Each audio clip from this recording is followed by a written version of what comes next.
ওনাদের স্থলাভিষিক্ত হলো যারা অন্যদেরকে যা বলতো নিজেরা তা করতো না, আর তারা সেসব কাজ করত যার আদেশ শরীয়তে তাদেরকে দেওয়া হয়নি। অতএব এই শ্রেণীর লোকেদের যে নিজেদের হাত দ্বারা তাদের বিরুদ্ধে জিহাদ করবে সে পূর্ণ মুমিন, আর যে মুখের দ্বারা তাদের বিরুদ্ধে জিহাদ করবে সেও মুমিন, আর যে অন্তর দিয়ে তাদের বিরুদ্ধে জিহাদ করবে সেও মুমিন।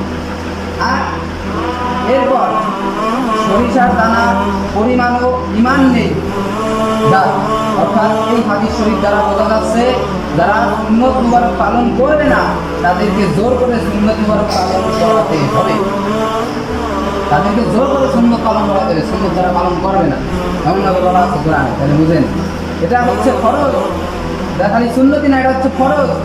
ইমানদার প্রত্যেকের দায়িত্ব হলো এই সুন্নত পালন করা। যদি সে সুন্নত পালন না করে তাহলে সে ইমানদার থাকতে পারবে না।